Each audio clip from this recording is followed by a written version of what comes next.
E te ti, e te tā, no mai rā.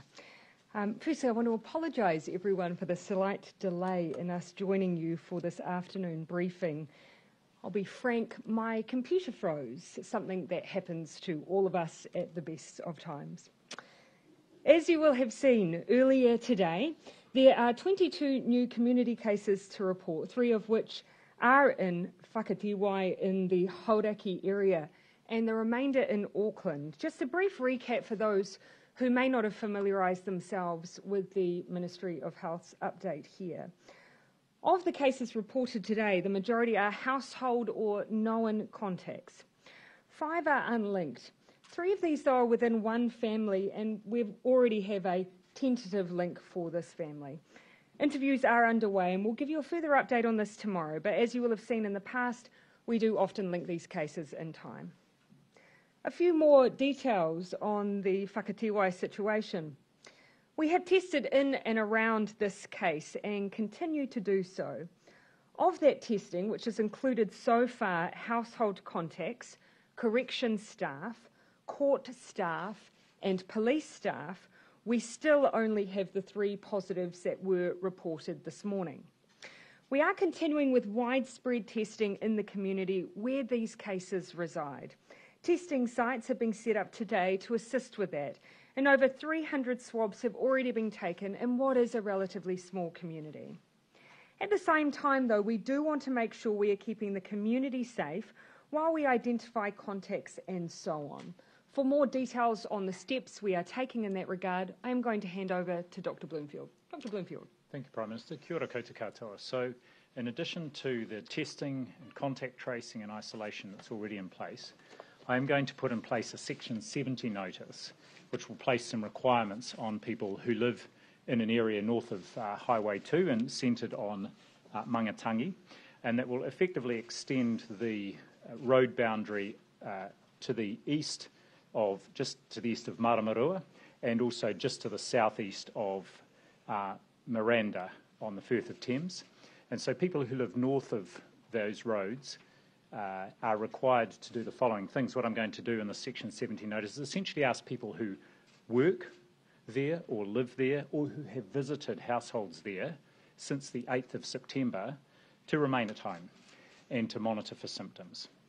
Some of those people will, of course, already be involved in the testing that is happening of the school community from Mangatangi School, or the marae, which is in the town where these people stayed. So I'm asking those people, again, who live in that region or who work there or who have indeed visited it since the 8th of September to stay at home and monitor for symptoms. The only reason you should be going out is effectively to get food or other essential supplies or to seek health care. That is proposed to be for the next 5 days, no later than Friday, but it's just as we get testing done. Some of you may be asked to be tested as we find locations of interest. And so one of the things I'd like people to do who are in that region is to monitor the Ministry's website for any emergent locations of interest. And if you have been at one of those, to follow the instructions. Testing will be available there in that area, and we will, of course, publicise where that testing can be got. So we will put that Section 70 notice up a bit later today, which will include a map of the region that is involved. Thank you, Dr. Bloomfield. And my understanding is that the police will mirror that Section 70 in the way the placement of boundaries around those areas.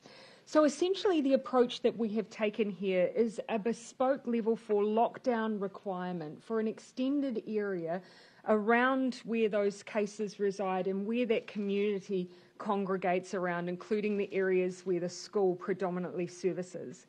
The reason we've used both a boundary approach and a Section 70, that means that we're able to cover those who might not live in that boundary, but who come in to work in that area. So we cover both our bases by operating in this way. It gives us that extra layer of comfort for both the community and those service towns around that community that we are creating a level 4 environment for those most likely to be affected for a period of time that allows extensive contact tracing and allows extensive testing across that community. For now, though, I do want to thank everyone locally to date who has been involved moving quickly on this. Your help has been greatly appreciated. We have been thrown curveballs before in outbreaks, and this is one where a strong local approach will make all of the difference. So again, my huge thanks to everyone in the region who's been supporting the response, which includes our public health team in the Waikato and the Auckland area. Now, I'll come back to our status more generally. We're now 1 month and 4 days in from when we learned of the first case in this outbreak. We now know Delta has been present in the community for a week to 10 days prior to that first case, and multiple chains of transmission were already established. With Delta, we knew we couldn't take chances, and the immediate move to level 4, initially to understand the breadth of the outbreak, and then to get it under control, was the right move and has worked. Modellers tell us that had we waited just one more week to act, we would be sitting at around 5,000 cases by now. So to everyone, but especially Auckland, thank you for acting quickly and for persevering. We know that level 4 has been tough, but we also know it's made a difference. Since the outbreak began, we've identified 39,637 contacts, carried out almost 670,000 tests, administered 1.43 million first doses of the vaccine, and provided a further 660,000 people with their second dose. Almost all cases in the last 14 days have been household or known contacts of existing cases. And we are confident, as has been conveyed to us from the local public health team, that there is no significant undetected transmission. But Delta does have a long, hard tail to it. And the question we discussed as a Cabinet today was, what is the best alert level we can use now to continue stamping out cases? In considering this decision, we looked at the details behind recent cases, and here are some observations. For the most part, we haven't had widespread issues with workplaces. Where we have had cases at work sites, these have generally been close contacts of existing clusters who have then gone on to infect work colleagues before they were a known contact. Workplaces, for the most part, had strict protocols in place and have moved quickly when cases were identified within their worksite. This tells that this approach remains really important going forward. Another important observation is that of the cases where we've been able to establish a link, none have resulted from people accessing essential services. This tells us that infection prevention controls like masks, distancing and limited travel have all been incredibly important and must continue to be used. And what everyone will have observed is the final point, that where we have had cases, they've been dominated by close contacts, mainly household contacts, and in some cases, secondary households with other family members. That is why the next stage of our plan must continue to be to keep bubbles tight. This is key. And all of these features are part of level 3. These observations taken together has helped inform the advice of the Director General and Cabinet's decision today. That advice explicitly stated that level 4 has done what we needed it to do. It has helped us contain the outbreak. And now, as we continue our zero tolerance approach to cases, level 3 still provides the really important and strict rules that help us keep up that important work. Therefore, we have accepted the Director General of Health's advice and confirmed that Auckland will move to alert level 3 at 11:59 p.m. tomorrow night, Tuesday the 21st of September. The Director General was also clear that given the long, hard tail of Delta, we will need time here. And Cabinet has accepted his advice for Auckland to stay at level 3 for at least 2 weeks, with Cabinet first reviewing those settings on Monday the 4th of October. As for the rest of New Zealand, as I outlined on Thursday last week, for so long as Auckland is at the higher alert levels of 3 or 4, a greater level of preparedness is needed elsewhere. In other words, level 2. You will have heard me signal last week, though, a view that with Auckland's move, there is an ability to allow one more minor change for the rest of the country, around the number of people who can gather together at level 2, including in hospitality venues, from 50 to 100, and Cabinet has confirmed that decision today. In terms of what level 3 means for Auckland, I can sum it up with one word: caution. You will have heard me say that when analysing where transmission has occurred, there are some strong themes and reasons why certain rules remain in place. They stop transmission at level 4 and are still in place at level 3. First, your bubbles remain. You are not allowed to visit friends or neighbours at level 3. You shouldn't join them for food, talk closely across the fence, or even have children play together. I know this is strict and it is hard, but it is there for a reason. You are allowed to make very minor and small extensions to your bubble to bring in a person who may be isolated and vulnerable, such as an elderly relative. If you have care needs for children or the vulnerable, you may bring in another family member or carer to help. But please, these are very tightly controlled extensions here. No matter what, your bubble must remain small and exclusive. These are the same rules that we have had in the past. We have seen in this outbreak COVID being spread between households. Once in a household, everyone is at risk of getting Delta. So, if you break your bubble, know that the consequence may be spreading COVID back into your house, to your family and your loved ones. Please take this rule seriously. It's not until we get to level 2 that you can essentially have contact with others. More businesses can open at level 3, but only in accordance with strict rules. And I do ask businesses that reopen to play their part in reopening safely. Put in place all of the necessary health and safety rules. Make sure you look out for your staff. If any of your workers show up with cold and flu symptoms, please send them to get a COVID test and support them to stay at home until they are well. And please encourage and make time for any staff member not yet vaccinated to get vaccinated. In fact, make time for them to do this week. The best way to keep moving down alert levels and for businesses to stay open is for sick people to stay at home and for everyone to be vaccinated.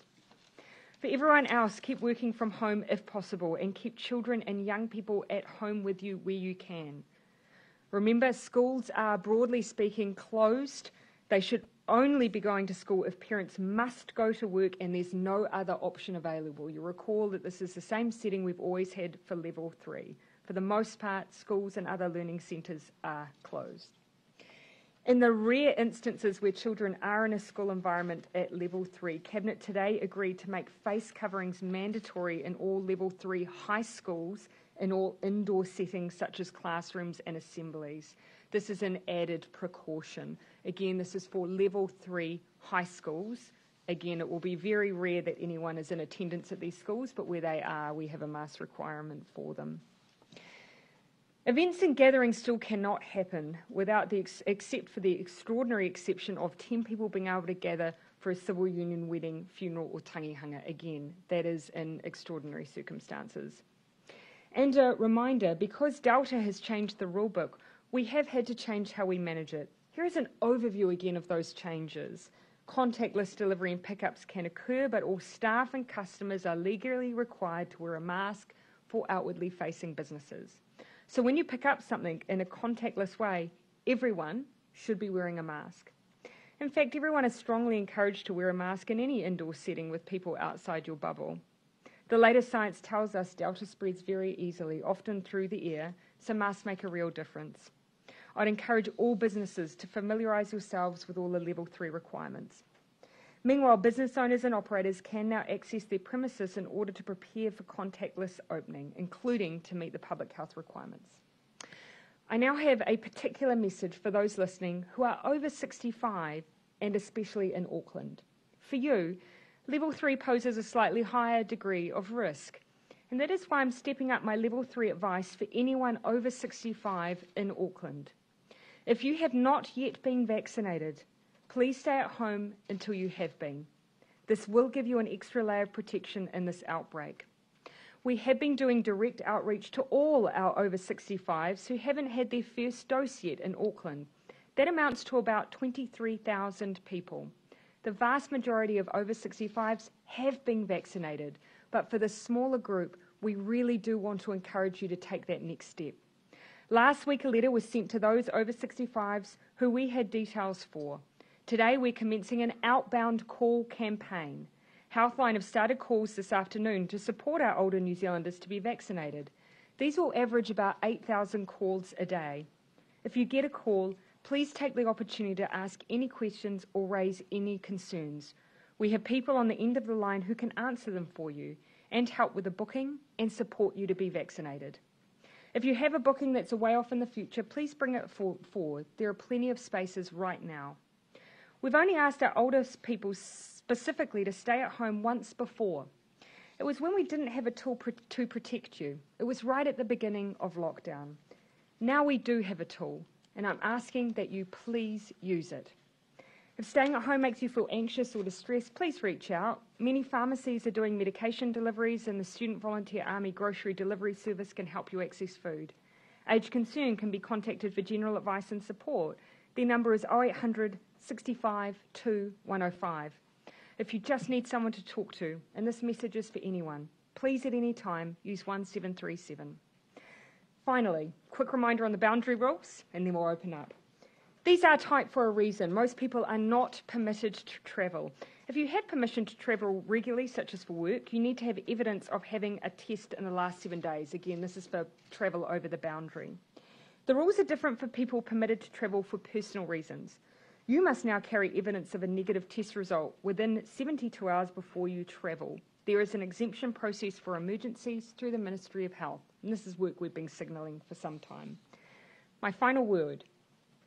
We are not stepping out of level 4 because the job is done, but nor are we moving because we don't think we can achieve the goal of stamping out COVID-19. We are moving because level 3 still provides a cautious approach while we continue to stamp out COVID-19. It means staying in your bubble. It means contactless transactions and keeping your distance. It means we say thank you to Auckland for their tireless work, and we collectively keep going. Happy to take questions. Jessica. If you are comfortable with this number of cases and you say that we are still restricted enough under level 3, why not go to level 3 earlier? Well, essentially what the decision we made at that time was that doing that extra piece of work gave us that extra time to continue to assess whether indeed we had that containment we believed we do. The public health team has given us their view that yes, that continues to be the case, that we do not have widespread transmission or uncontrolled transmission in Auckland. That was why we made an in-principle decision last week and why we've followed through on it today. With the number of new cases, 20, 24 and today, 22, is level 4 really working? Oh, look, level 4 has done the job we needed it to do, which was right at the beginning when we had only that one case, getting a sense of the degree of the transmission we had, and then establishing as much as possible a ring around it and ensuring we did not have widespread undetected transmission. Level 4 has done that. Now we need to keep going. Level 3 is not a situation where we are broadly opening up. You stay in your bubbles, distance is kept, schools remain, broadly speaking, closed, and we keep doing the job of stamping out COVID. Elaborate on your closing comments. Do you genuinely think you can still eliminate COVID, eliminate Delta under level 3? I think it's important to remember that actually level 3 has been the place we have moved to first for every other outbreak that we have had to date other than the first one. The reason we went to 4 first was because we saw in other states in Australia how quickly Delta moved. So we moved quickly to establish how widespread it was, get that broad containment, and now we need to keep going.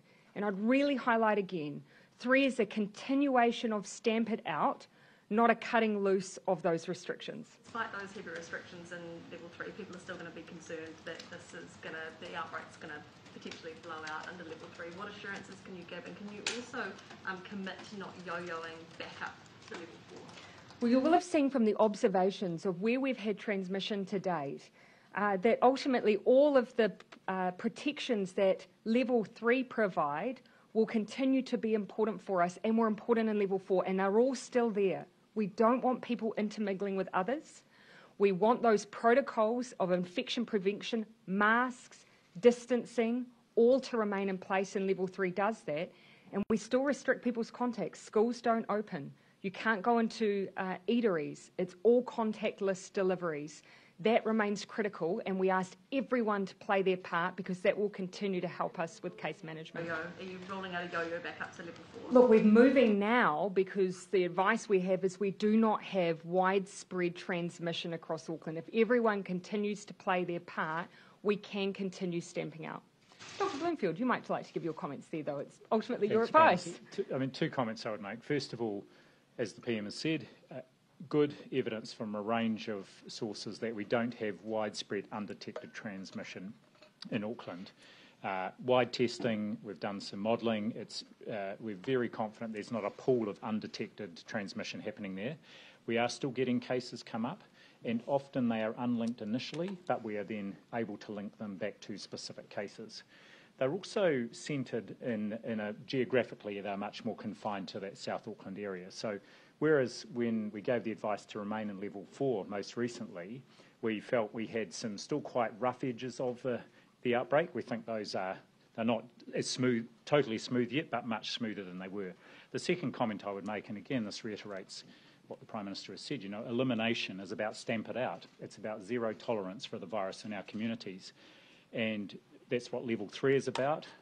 The difference this time is it's level 3 with high and increasing rates of vaccination. And so it gives us further opportunity to get those vaccination rates up even higher. The vaccination rate element is important. We haven't had that tool in behind us supporting our alert level restrictions before. We do now. We just need as many people as possible taking up that vaccination opportunity, and in particular, our most at-risk New Zealanders. It is a crude way to identify those individuals, but we do know the risk is higher for our older New Zealanders, which is why I have singled out our over 65s in this announcement today. A small number have not yet been vaccinated. We're asking them, please be vaccinated, and until that time, keep yourself safe. Gina, Just means and then I'll come across to you, just to Jacinda. clarify, that means stay at home, no access to essential services. It's exactly the same call as we made when we very first went into restrictions. At that time, we did ask our older New Zealanders to keep themselves particularly safe, and if possible, to use others to access essential services like food and pharmaceuticals, but of course to continue their health appointments. Here, what I'm asking again is until they have sought and received vaccination, to take up a similar approach. To utilise those around them who are able to support them with access to food and medication. But in person, they should, of course, still attend their health appointments and, of course, be vaccinated. Dr. Bloomfield. Why was that move not made at level 4? Well, we've actually, in level 4, essentially everyone's staying at home except going out for groceries. What we're acknowledging here is that with level 3, we will have a bit more movement. And so with that more movement, we are asking our over 65s who haven't been vaccinated to be particularly cautious. And the best way to be able to move in a level 3 environment safely is to be vaccinated. So this is a very specific call to the roughly 20,000 who have not been yet to please be vaccinated. Dr. Bloomfield said... Epidemiologists say there's a good argument for primary school children to wear masks. Can you clarify the current rules around that, and would you be willing to make it mandatory for those younger school children? Well, it would be Cabinet would make it mandatory. At the moment, our advice is to encourage it in primary school children, and for alert level 3 in Auckland, where there will be a small number of students going to school, to require it for secondary school students. What we've seen with the children in a level 2 environment at the Waikato school, did that give you pause for thought to make it more widespread among younger school children? Not at this point, no. So, Dr. Bloomfield said that under level 3 there's still a zero tolerance approach to COVID-19. Are you saying that that Auckland can't move into level 2 until there is 0 cases in Auckland or a prolonged period of 0 cases? Of course, the whole point of the zero tolerance approach is not that you'll have 0 cases, but rather you take an approach that wherever those cases arise, you are aggressively contact tracing and seeking to stamp them out. And that has been our approach all the way through and continues to be the approach that we are taking at level 3. So what does that mean in essence? It means that there's no change. We've always said zero tolerance does not mean 0 cases. It means stamping out cases where they are found. You'll also see in the level 2 framework, essentially what we're looking for there is greater containment. That's always been the description down the side of the alert level 2 framework. We would want a level of comfort that we had those cases well under control in a level 2 environment. So that's why we've said, look, we don't believe we'll be there in anywhere within 2 weeks. We're giving the certainty for Auckland that it will be at least 2 weeks. Can you expand on that level of comfort? Because there would be people watching this looking for some certainty. Does that mean 4 days in a row of under 5 cases, or just some inkling of? No, because as you've seen, Jason, today, I mean, the vast majority, a larger number, but the vast majority, again, household and close contacts. One of the realities we're facing is that some of the households affected by COVID-19 have been families, larger families, and that's been devastating to see, but it's also, again, why just taking a raw number approach doesn't tell the full picture, and I've said that repeatedly at this podium, so you know that rant well. We can go into level 2 if there is still COVID in the community. We would want to be of the view that we were in a situation where we were well contained. At the moment, we continue to see mystery cases that are cropping up through community testing. Rather than us getting out in front of those, we'd want to see a turnaround in some of those situations, because that gives you cause to consider that even while we've retrospectively been able to link, that does pose some risk that individuals have been infectious in the community. Well, that's been certainly our goal all the way through, and if every single eligible New Zealander goes out and takes the effort to be vaccinated, that's the best thing we can do to ensure that it will be. So if vaccination rates are high, you think Aucklanders, and in fact New Zealanders, high vaccination rates will undoubtedly be a game changer for New Zealand, but the key there is high. You will have seen a lot of discussion overseas at the level of restrictions that are still in place and the level of hospitalisations where we have lower numbers. You will have heard Dr. Bloomfield say he's aiming for 90 plus of eligible New Zealanders. So that's the range in which we want to see people aspiring to. That's the kind of range that means we have fewer restrictions. We will take the opportunity over the course of the week to delve into a little bit more detail as to what that modelling is showing us about what vaccination rates mean for restrictions in the future. And that will give everyone a bit of insight into the information we're receiving. So we'll look to do that over the course of the week. Just on the prisoner, yeah. When he was released on bail at the residence in Perth and Thames, how did he get down there? And did he go straight there? Or are we not confident that they didn't stop on the way? Well, so the first thing I would say is that we have knowledge of every stop and movement, because this was someone who was on bail who was being GPS monitored. So that's the first thing, and that's useful information for us as we contact trace. One of the bail conditions was that essentially they needed to be transported by a specified person to their residence for their bail to be carried out for the period on which they were on bail, and that they more or less needed to take a direct route to that environment. What we're trying to ascertain is whether or not that person who was directed to take them there did follow through all the way in taking them to their bail address. But what I can tell you is once they arrived on that same day, they did stay there for the duration of their bail. So really, the germane bit to this case is the more or less part. So the germane bit to this more case... more direct or less direct? Yes, and also whether or not the person who is linked to the cluster actually was involved in transporting that prisoner. So that's the part that we are working on the detail around. So just to be clear, someone is able, once they are bailed or released from prison, to go back to their home residence for good reason. We treat them like MIQ. They've been in an environment where they've not been exposed to COVID.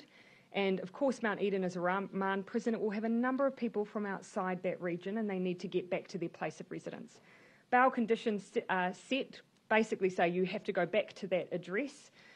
What we're working through is whether or not that person fulfilled their conditions with in the time it took for them to get there that same day, and fulfilled their conditions by the way that they were transported there.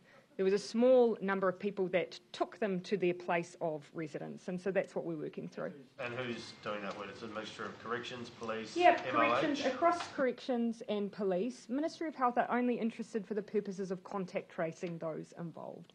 But we have a reasonable picture of what's occurred here. We do. One thing that is material is that during that journey, that predated this person's infectious period. Yes, so they weren't infectious at the time of their trip back to their bailed address. Does that tell us that the prisoner perhaps got infected from others living in his household? No. Have you established that yet, Dr. Bloomfield? Was it the prisoner who infected his household members, or their household members? Yes, it seems we're still waiting for the whole genome sequencing on all the people involved, but it seems likely that the person who was on remand was infected by someone who had been in Auckland probably one of the people who transported him south, and then as a result of, as he was required to, remaining at home with the other members of the whānau, he's infected other members of that whānau. Potential epidemiological link to the person who discharged themselves from Middlemore Hospital? Not at this point, no. But we believe from genome sequencing and others that we have a reasonable understanding of what has happened. What we're trying to do is place this individual in the timeline. So it was within the bail conditions of this person to be supported to travel to their bail address. Someone needed to drop them off.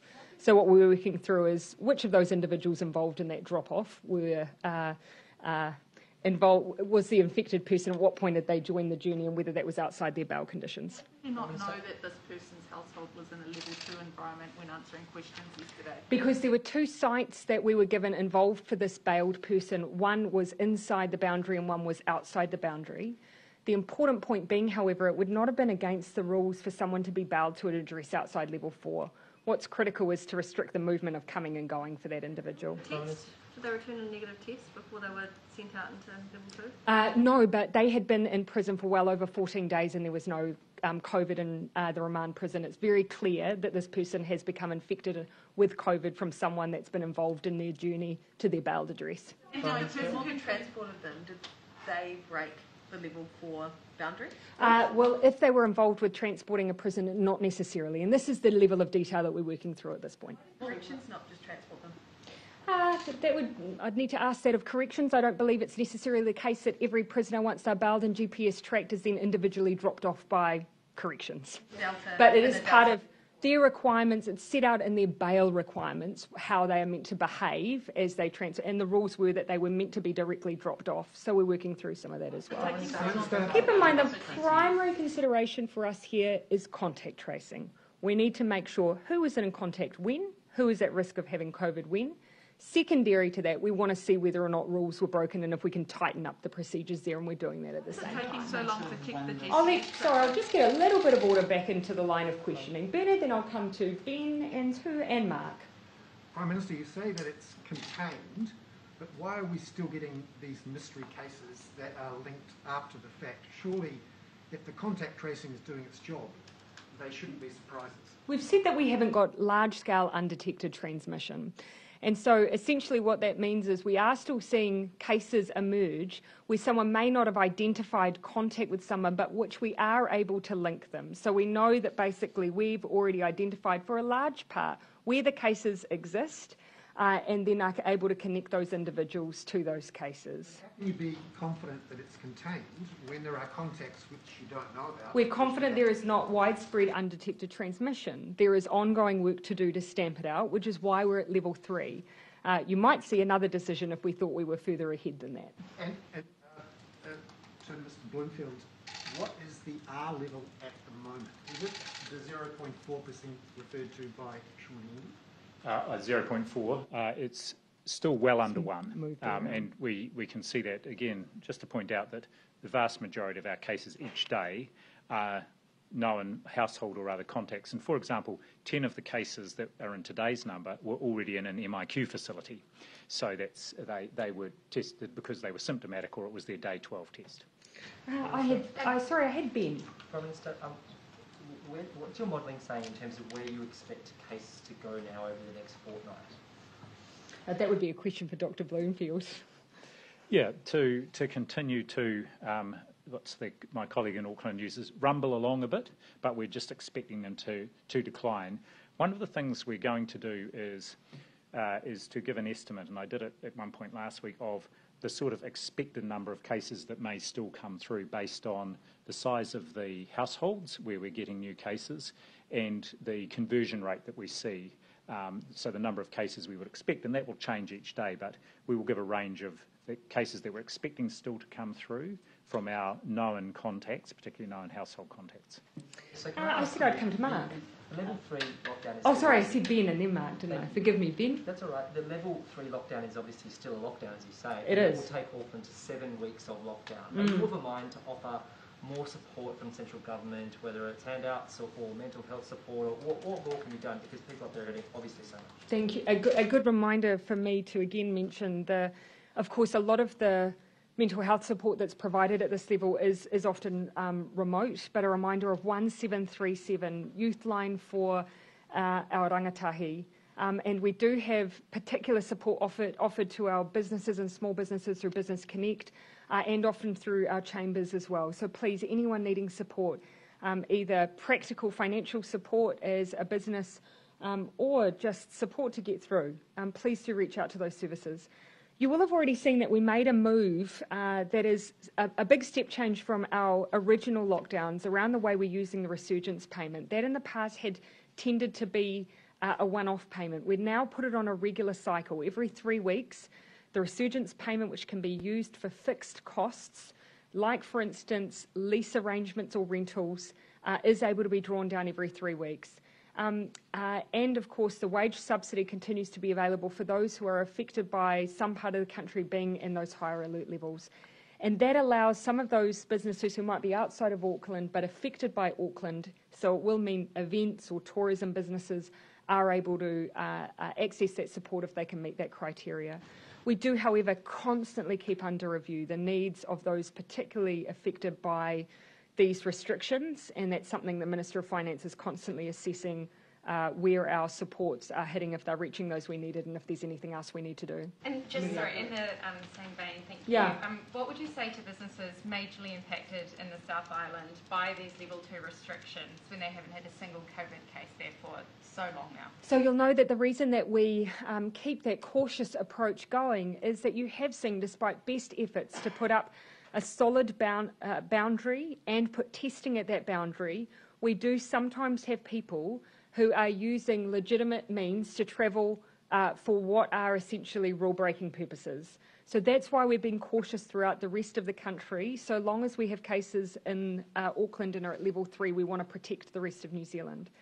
And we've seen a good reason for that in recent days. So for those businesses, we have made a move on the 50 limit to 100. That's a reflection of our view that we do have a better state of affairs in Auckland. So we've made that lift from 50 to 100. I do think that will make a difference. For other businesses directly affected by level 3, they can still access the wage subsidy. So if it weren't for the risk of rule breakers, the South Island could be level 1? No, just generally. We have to accept that, unfortunately, we're not a country where you can easily build a wall around one part of our country. We're a very mobile nation, and we've done everything we can to restrict that movement. But you will have seen with the case we had with someone who was a truck driver, a legitimate purpose, where they were infected with COVID.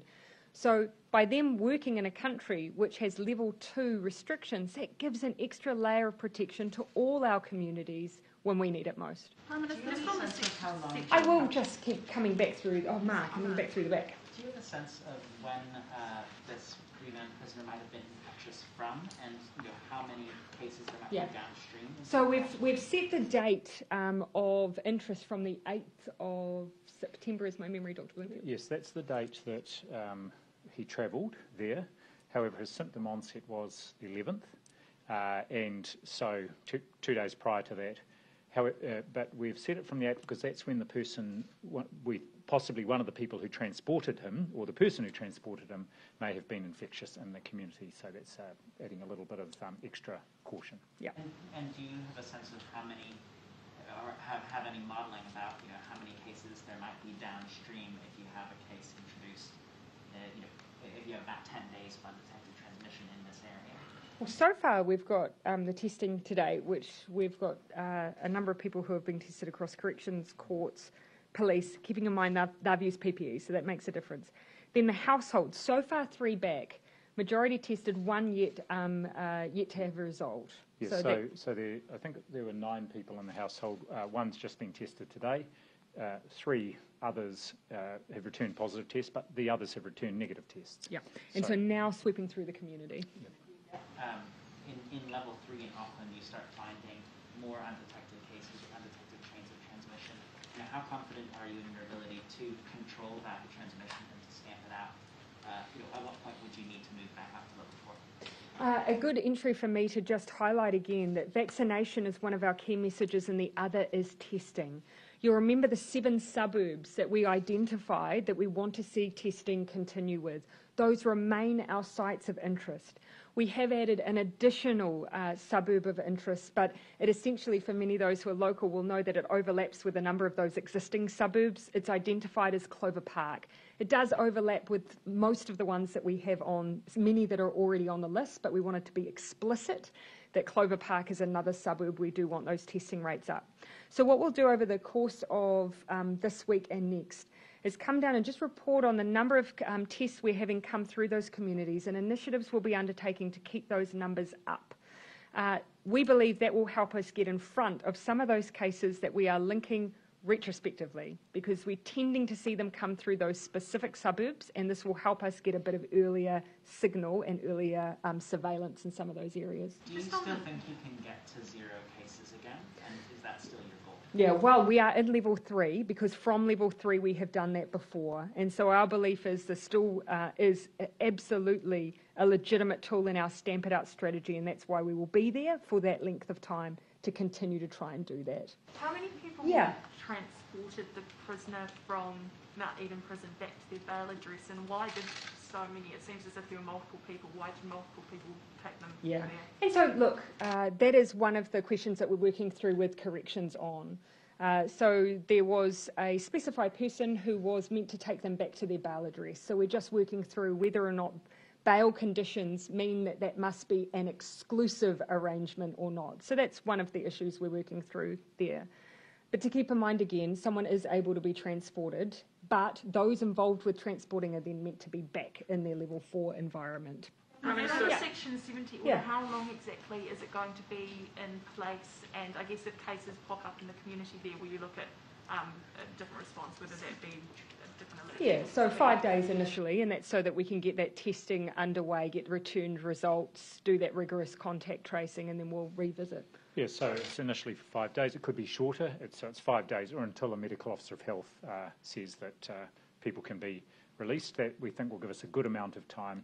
And we can adjust it as well. That's a good thing about a Section 70 notice. We can just adjust it as we go if there is new information that emerges. Very quickly on a different topic for a colleague, the counter-terror legislation is up for its second reading tomorrow. Critics have said that there is no need to rush it through and that you should take your time to work through the bill. What's your response? Yeah, my response would be we have taken our time. This policy was first proposed to us by officials in 2018 and we asked for the work to be undertaken. It's then subsequently gone through a full cabinet process, been introduced into Parliament, referred to Select Committee, received submissions from the public and reported back to Select Committee. What I'm happy to indicate here is that there will not be any surprises in what is reported back to Parliament. We had consensus recommendations from the Select Committee over changes that should be made as a result of submissions which have been heard by the Cabinet, and we've not made moves beyond the scope of the original bill that went to the public and that originally went to the Select Committee. Prime Minister? Can I just ask your response to comments made by the Māori Pandemic Group earlier today that they were worried about anything less than level 4 for Auckland and the Waikato, saying that they were worried that the North Island is on the brink of a big outbreak otherwise? Well, the first thing I would say is you've seen that we've actually created an arrangement that essentially for this newly affected community does put them into a level 4 environment. But we've added Section 70 so that we can actually cover off those who might work in the area but live outside or may have had contact with anyone in that area. So we've tried to go a bit broader than would otherwise be a simple boundary change. So we've taken a very specific approach there and I think really met the needs of what those have been calling for that specific area. More broadly, I would again just highlight that every other outbreak we've had to date, bar our first one, has been firstly managed and stamped out at level 3. Level 3, no one should be under any illusion that it is an unrestricted environment. It is very tightly controlled and everyone in Tamaki Makaurau has a role to play in continuing to ensure those most important parts of level 3 are upheld, and that includes just not mixing and mingling with others. Prime Minister, there was a... Who haven't I had? Joe, in front. Just in terms of this bespoke arrangement, yeah. is this what the country can kind of look to from here is around breaking localised. boundaries, putting orders in place and making it more manageable from not even a regional but a much smaller perspective to manage this? Yeah, I mean, that's something that some countries have used in post-vaccine environments, for instance. We have, perhaps an outbreak and lower vaccination rates, and it's actually the way I describe our public health units dealing with issues like measles. What we probably may not have registered is that in the past, before COVID arrived on our shores, our public health officials, if they saw a flu outbreak in our aged care residential facility, have the ability to close it down and manage it. Likewise, for other areas of work, if they see outbreaks of other infectious diseases, they have the ability to take those local approaches. And so those are the kinds of things you want to have available to you in managing outbreaks in vaccinated environments too. Just on that, Dr. Bloomfield, do you see this, like you said, and as a bit of a test to see what compliance is like with such a bespoke, smaller arrangement like that? Well, certainly we've used our Section 70 notices in a range of ways actually right through the pandemic here, including, for example, to require people flying back from Australia to do certain things.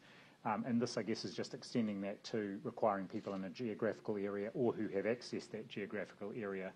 So it gives us another tool in the toolbox, and actually at the moment it's being used sort of in a complementary way to the alert level boundary that's there. But it does show that we do have not just the ability to use an order under the Act, but also a Section 70 notice. On the basis of my computer malfunction, I will continue to take questions. I'm going to come over to Claire, and then I'm going to whip through the back again for our TVs. I might finish with Jason. Can you give us some indication of what would happen what the prompts would be for you to have to move back into level 4 again, and also what factor lockdown fatigue had in your decision to move down to level 3 this time? Well, if I may, I might start with Dr. Bloomfield, because he gives us the initial advice that then we then consider. So I'll take it in that order. Well, I think just to go back, alert level 3 is highly restrictive, and we're confident that the alert level 3, alongside the testing, contact tracing, isolation, putting our cases in quarantine facilities, and indeed continuing to vaccinate as fast as possible, gives us all the tools we need to continue to contain and indeed try and stamp out this outbreak. So I'm not planning anytime soon to give advice that we need to go back into alert level 4. We wouldn't have given the advice unless we felt we could keep things contained in alert level 3. What would prompt that advice, basically? I mean, you need Aucklanders to abide by level 3. If they don't and something starts happening that pushes it back to level 4, what would it say? Look, I'm confident, first of all, that Aucklanders, as the vast majority of them have already, will continue to support the effort. And they're just as interested as we are in stamping the outbreak out. Secondly, we will see ongoing vaccination in Auckland, and we're very close to hitting 80% of people in Tamaki Makaurau who've had a first dose, and of course our aim now is to intensify our efforts to get that even higher as quickly as possible. And look, I would really just share the sentiment from Dr. Bloomfield. In terms of compliance here, we've actually seen, despite the length of time that Auckland has been in these alert levels, by and large, really good compliance. Those times we've had exposure sites or locations of interest, by and large, they've been people going out and doing the things that they're permitted to do and need to do to survive. What I would continue to just enforce, though, no contact is trivial. So you might think that a conversation with a neighbour is not serious, or your children playing together in the street is not something to worry about. A significant proportion of our cases have been young people. And so actually we do need to worry about them as vectors of transmission, and we do need to make sure that we look after them by keeping our bubbles tight and not mingling with any other households, and that includes family members in other households. I'll come across the back there. I had Gina, Benedict, and then I was going to finish with Jason. So just a question for Dr. Bloomfield on what the I don't recall saying your name, Bernard, but I'm going to let you off. I don't want to reward bad behaviour, though, so I'm then going to stick with my loop round. Sure, my hand gave an incorrect indication. I'll sweep to you, Bernard. Thank you. Dr. Bloomfield, what's the trajectory of the vaccination rates which would get us over 90% in Auckland? What does your modelling say? Early October, I believe. Our modelling says in the first half of October. However, I'd be keen to do it as soon as possible. So we have the capacity there, all the systems are in place, and now is a good time, then this next 2 weeks during Alert Level 3, for anyone not vaccinated to get out there. And we will continue to provide an increasing number of opportunities for people to get vaccinated. When you say over 90% is the sort of range you need to be freer of restrictions, is that 90% double dose or just single dose? Well, ultimately it's fully vaccinated, but even a single vaccine is quite protective. With the Pfizer, we've seen that, including against Delta, and 90% minimum. Right from the start, my position on this has been as high as possible, which means ideally every single eligible person. What's encouraging, though, is the uptake rate between first dose and second dose is really close. So the vast majority of people who are getting their first dose are then following through with their second. And yes, one dose matters, but 2 doses is where you get that really protective factor for hospitalisations and serious illness. So we really want to keep encouraging everyone, do the job right, get both doses to get the full protection. And encouragingly, we're modelling basically off full vaccination rates because for the most part people have been. It's a very small percentage who haven't. Do you then have the capacity to, instead of do the 6 weeks in Auckland, bring it back forward to the 3 weeks? So, have you considered doing that? So you'll see that when you go to the booking website, you have the option of the 6 or the 21 days. It still sits there. And for those who have vulnerabilities, so for those who might have comorbidities or illnesses that might make them particularly vulnerable, particularly the over 65s, they should consider a shortened time frame. Dr. Bloomfield? Yes, that's true. And still, our standard interval we're recommending, and what the booking system is set up to do, is the 6 weeks. Yeah.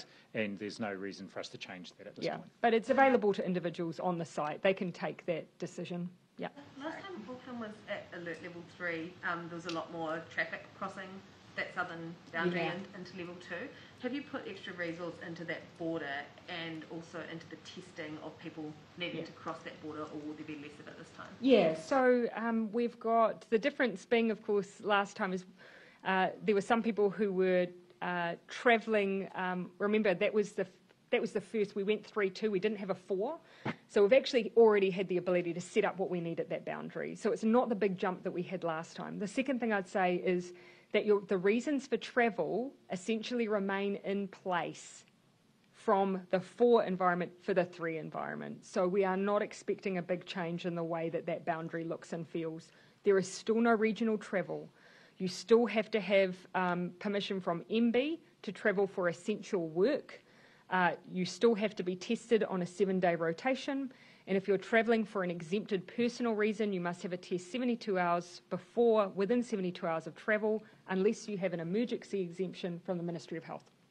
The prisoner, is the working theory that he caught it in the car ride, or did the person transporting him then stay in the household in a Level 2 environment from Level 4 to Level 2? Yeah. So he was transported by 3 people. We believe the person who infected him was in that car. We're establishing the length of time that person then resided with that individual. Yeah. What did you make of that phenomenal demand for the MIQ places this morning, and did it give you any sort of reason to think about perhaps putting on more supply in terms of MIQ? What I can report is that there is more supply. That was an additional, a first release of vouchers. So we had 5,364 people from 117 countries who secured MIQ vouchers today. And we will be doing another release of a few thousand vouchers again early next week. What's really interesting to see, though, from those who were seeking vouchers today is the most popular demand were around those vouchers closest to Christmas and the New Year. With some lesser demand for those vouchers, not as great a demand for those vouchers that were a little more close, so September, October. So that tells us that generally the high demand are people coming back for particular reasons at certain times of the year. So that just gives us a bit of a sense of the reasons for return for some people. The majority of passengers looking to come into New Zealand, vast majority Australia, and then Great Britain. And then it progressively spreads across a number of countries. Did you have any update on whether we've been able to get a support person into MIQ for the father of the 3 children who were killed in Timaru? Forgive me. I'll come to another question while I quickly check. I did have some advice on that, and I'm going to see if I have it in front of me. But I'll ask just if someone else had a question in the back. I'll come to you while I... Oh, I cede my question to Thomas. Well, I've got one for Dr. Bloomfield. Trading going on here. Well. Yes, go ahead.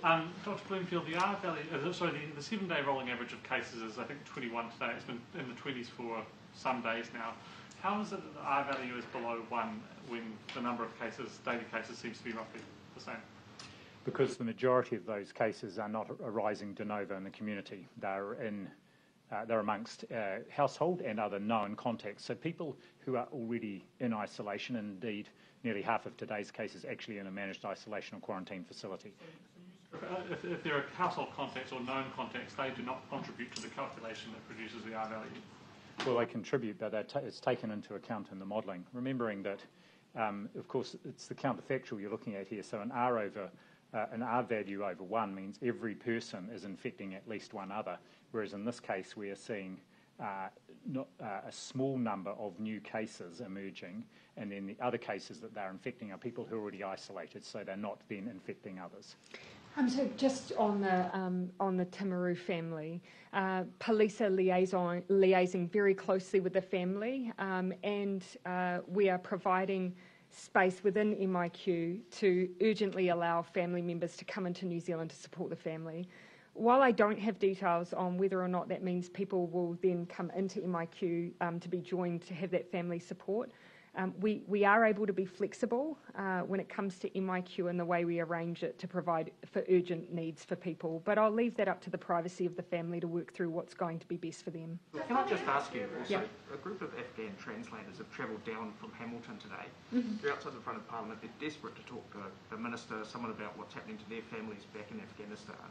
No one from the government has gone out and spoken to them all day. Why is that? Well, first of all, I wasn't specifically aware that they had done that, but I'd say that actually on the very day that we moved into lockdown, I met a group of translators who came to meet me at Auckland University, just knowing I was there. We had a conversation about the plights of, in many cases, it's their extended family that they were looking to support to bring into New Zealand. And of course, you'll know that what we were working urgently to do was to support those in Afghanistan who had existing citizenship or visas, in many cases to join family members, to be able to arrive in New Zealand. We know there was more demand than we were able to meet in the time that we had available, and that's why we're working through next steps. I did say that I was going to finish. Who did I not reach on the back? We had Thomas and James. So I'm going to finish in the front with, I'm going to finish with Joe, my last question. My understanding is that the rooms that were left to sort of last this morning were the ones for the week starting tomorrow. How unrealistic is that in terms of the time that you're talking about people lining up flights, getting through the parts of tests, all that sort of stuff? So whilst they were last, I do believe they were still taken up, and people do have a period of time then to be able to then go and subsequently go and book their tickets. But we always take into account on release people's ability to then meet that room availability. I would mention that 1,352 people seeking to come in are from Australia, so it would be possible for them potentially to meet some of those requirements before entering in for those earlier dates. Okay, I did call time, and one final reminder, those who were not able to access vouchers, we do have ongoing release of vouchers throughout the year. It wasn't the case that it was one release and done. Okay, thank you everyone.